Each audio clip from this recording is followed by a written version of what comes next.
CITU जिंदाबाद, CITU जिंदाबाद, सम्मेलन जिंदाबाद, सम्मेलन जिंदाबाद। कॉमरेड रवि माल्यार्पण करेंगे। उसके बाद हमारे बीच में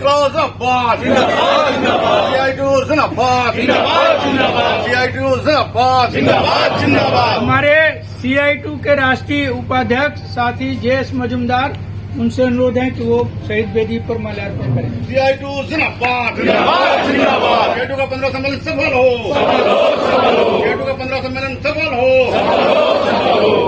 हमारी CITU की राष्ट्रीय सचिव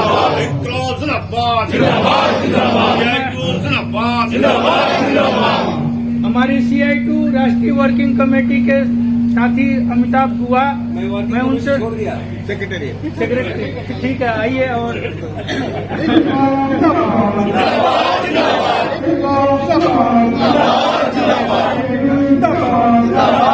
हमारे बीच में एटक के साथी आए हुए हैं चंद्रशेखर संतोष कुमार जी, एटक से संतोष कुमार। हमारी अखिल भारतीय जनवादी महिला अंबिका प्रसाद दूता जिंदाबाद, महासंघ जिंदाबाद,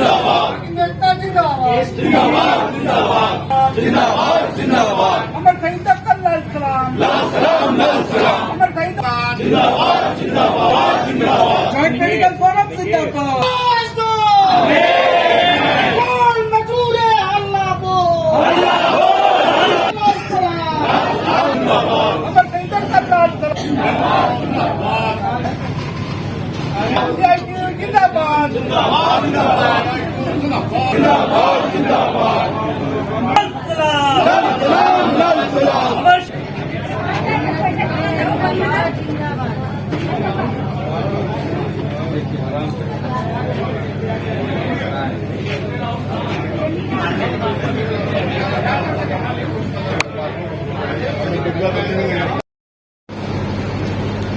तीन कृषि कानून और 4 श्रम कानून लाकर एक साथ में लाया गया,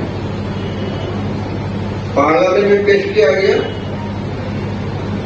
विरोधी पक्ष उपस्थित नहीं रहे, 7 रोज के अंदर में पारित कर दिया। 28 सितंबर 2020 को राष्ट्रपति ने हस्ताक्षर करके कानून बना दिया। इस देश में 3 कृषि कानून 28 सितंबर 2020 को इसका खिलाफ में आंदोलन की हो रही है। कब की नहीं, इसका खिलाफ में आंदोलन की हो रही है, तो सामना करते हुए प्रधानमंत्री मोदी जी ने घोषणा कर दिया कि मैं 3 कृषि कानून को लागू नहीं करूंगा। तक लागू नहीं किया, लेकिन घोषणा नहीं किया, हम लागू नहीं करें।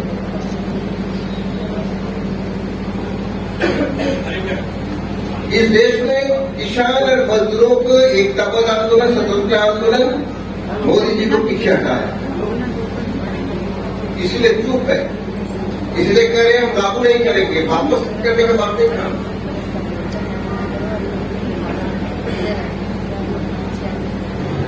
ये 3 कृषि कानून का लक्ष्य है। अगर उत्तर प्रदेश के हाथ में जमीन है, जमीन का उपज दोनों होगा। उत्तर प्रदेश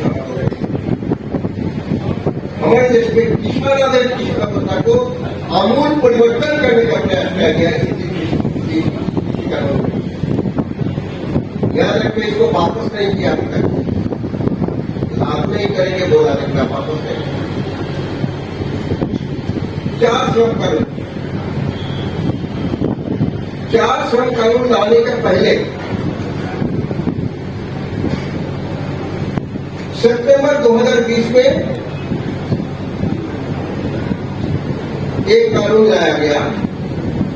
पहले अंग्रेजों ने द्वितीय विश्व युद्ध के समय में डिफेंस ऑफ इंडिया रूल्स के तहत सारे जनवादी अधिकार पर व्यापक हमला बोला। उसी प्रकार defence service essential defence service act भी आज मजदूर वर्ग के ऊपर में व्यापक हमला है। सिर्फ रक्षा विभाग के कर्मचारी नहीं, मजदूर वर्ग के ऊपर में व्यापक हमला है। इसीलिए 4 श्रम कानून जो आप पढ़ेंगे उसके साथ में defence essential defence service act को भी आप एक साथ में देखना होगा। उसमें क्या बात लिखा गया? आजाद भारत में इस कानून के तहत हड़ताल को अपराधीकरण का दर्जा दिया गया। किसी के हिम्मत नहीं हुआ मजदूर वर्ग के हड़ताल का अधिकार पर दर्जा लागू नहीं करेंगे, लेकिन वापस नहीं। इसके साथ ही हम 4 जो लेबर लॉ है उसको हम पढ़ के देखें। सिर्फ रक्षा विभाग के नहीं, दूसरे पर भी लागू हो सकता है देश के रक्षा के नाम पर। और अधिकारीगण, इस हाल में उपस्थित आंगनबाड़ी बहनें, आशा बहनें या जो भी संगठन के पदाधिकारी उपस्थित हैं, उनको मैं इस गाजीपुर की धरती पर एक बार पुनः वंदन अभिनंदन करते हुए मैं अपनी बात आगे बढ़ाता हूँ। नेह के डोर से बन के आ गई हम, कुल भुलायल रतन फिर से पा गई हम, मोर अखिया पियासल रहल आज तक, देख रहुआ सभे के जुड़ा गई हम। ये गाजीपुर की धरती है, मैं इसी धरती से बिलोंग करता हूँ और आंगनबाड़ी वर्कर्स यूनियन का प्रतिनिधित्व करता हूँ। प्रदेश स्तर पर हमारी बड़ी बहन बीना जी, सिंधु जी, इन लोगों से कई मंचों पर कई कार्यक्रमों में मुलाकात होती रहती है। सीटू का जो प्रयास है वह वंदनीय है और इनके छत्र छाया में रहकर के जो छोटे छोटे संगठन हैं वह अपनी आवाज सरकार तक पहुंचा सकते हैं।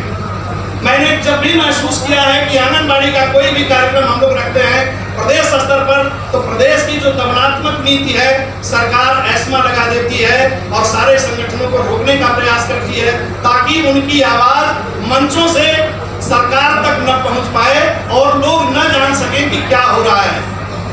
मैं पुनः गाजीपुर के जिलाध्यक्ष रविकांत राजभर जी और जो यहाँ पर वंदना सिंह जी हैं जिलाध्यक्ष, उनका मैं धन्यवाद देता हूँ और उम्मीद करता हूँ कि हो गई है पीर पर्वत सी पिघलनी चाहिए, अब हिमालय से कोई गंगा निकलनी चाहिए। सिर्फ हंगामा खड़ा करना मेरा मकसद नहीं, मेरी कोशिश है कि यह सूरत बदलनी चाहिए। आज इस हाल में सभी उपस्थित आगंतुकों, सम्मानित लोगों का मैं अभिवादन करते हुए आप लोग से उम्मीद करूंगा कि इनके लिए एक जोरदार ताली बजनी चाहिए। इसी के साथ मैं अपनी बात समाप्त करता हूं। धन्यवाद। तो कुछ लोग आपको पूछना चाहिए कि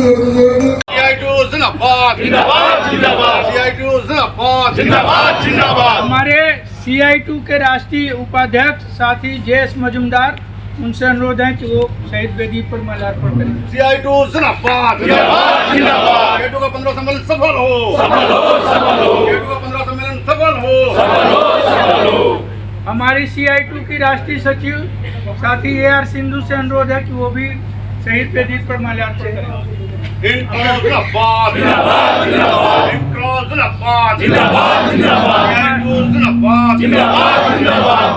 हमारी CI2 राष्ट्रीय वर्किंग कमेटी के साथी अमिताभ गुहा, मैं उनसे सेक्रेटरी ठीक है, आइए। और मंचों का संचालन करता रहा हूं, इसलिए संचालक की पीड़ा मुझे पता है।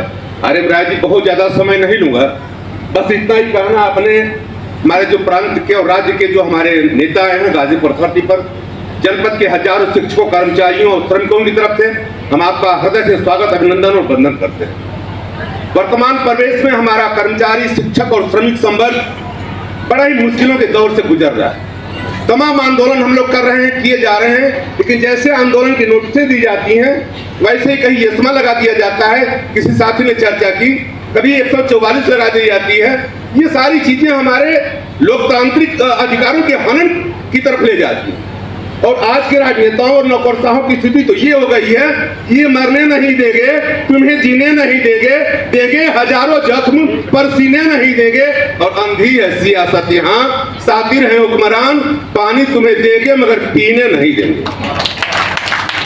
इसलिए इस पूरी व्यवस्था को ही आग लगा दो, जिसको किसी गरीब के आंसू का गम नहीं और सिक्कों पर तौलने लगे अपने जमीर को ये मंत्री और विधायक भी तवायत से कम नहीं। लेकिन अपनी शुभकामनाएं देते हुए, अपनी बधाई देते हुए, समय की बाध्यता को देखते हुए आप सभी का हृदय से धन्यवाद ज्ञापित करते हुए भाई RM राय जी, उनकी टीम, बहन वंदना सिंह जी, वंदना जी आपको देखा तो मुझे एक लाइन याद आ गई राहत इंदौरी साहब के कि अगर बहनें नहीं होंगी तो राखी कौन बांधेगा। अगर बहनें नहीं होंगी तो राखी कौन बांधेगा। और तुम्हारी महफिलों में हम बड़े बूढ़े जरूरी हैं, अगर हम ही नहीं होंगे तो पगड़ी कौन बांधेगा। एक बार आप सभी का धन्यवाद ज्ञापित करते हुए एक ये चीज बताते हुए कि जो मिशन चल रहा है सरकार का, तो अब बहुत दूर नहीं है, 2024 अब कटोरा हाथ में लेके भिखारी आने वाले हैं। कटोरा हाथ में लेके भिखारी आने वाले हैं, तुम्हारे शहर में अब फिर मदारी आने वाले हैं। और तुम्हें इस बार इन बहुरूपियों से बच के रहना है, तुम्हारे शहर में अब फिर शिकारी आने वाले हैं। बहुत बहुत धन्यवाद, आभार RM राय जी का, अफजल भाई का, मयंक जी का, वंदना जी का, मंचस्थ सारे लोगों का हृदय से स्वागत अभिनंदन। गाजीपुर जनपद के हजारों शिक्षकों, कर्मचारियों, श्रमिकों की तरफ से आप वरिष्ठ जनों का, कामरेडों का हार्दिक अभिनंदन एवं स्वागत करते हुए उपस्थित अपने मित्रों का स्वागत करते हुए मुझे ऊपर हमला करने वाले लोगों को भी एक बात सोचना पड़ता है कि अब हम आगे क्या करें। किसान, चाहे वो किसान सभा का आंदोलन हो, जो बॉर्डर में जैसे हमारे कामरेड ने बताया कि वहाँ पर भी हमारी महिलाएं वहाँ ट्रैक्टर लगा लेके गई और बराबर डटी रही। चाहे वो हमारे किसी शहर का आंदोलन हो, वहाँ भी हमारी बहनें बराबर डटी रहती हैं। इसलिए हमारी महिलाओं को कहीं कम ना आका जाए। और ये अपने आप में बड़ी करिश्मा की चीज है कि ये महिलाएं तब तक घर से निकल कैसे पड़ी। उसके पीछे भी जब 33% आरक्षण की बात अडवा ने उठाई, जलवादी महिला समिति ने, तो बहुत से लोगों ने उसका विरोध किया। लेकिन हमारी जो आजादी की लड़ाई में हमारी तमाम अडवा की लीडरशिप ने इस चीज को महसूस किया कि आजादी के बाद जिस आजादी के लिए हमने आजादी ली, वो आजादी तो मिली, लेकिन महिलाएं आज भी वहीं की वहीं अटकी हुई हैं। वो आज कल भी कैद थी और आज भी कैद हैं। इसलिए 33 प्रेरणा की लकीर खींच के गई कि बाहर निकलो, घर में रह के आजादी आपको मिलने वाली नहीं है। और जब 33% आरक्षण की लड़ाई को तेज किया गया, तब हमको शहर में तो नहीं मिला आरक्षण, लेकिन देहात में हमको आरक्षण मिला। और उसकी सबसे हमारे भाई और हमारी शक्ति, मैं आप सभी का बारंबार चरण वंदन करता हूँ। महर्षि विश्वामित्र की नगरी और राजा गांधी की नगरी में आप सभी का हृदय की अनंत गहराइयों से हार्दिक स्वागत एवं अभिनंदन है। आज सीटू के इतने भव्य समारोह में हमारे सम्मानीय राष्ट्रीय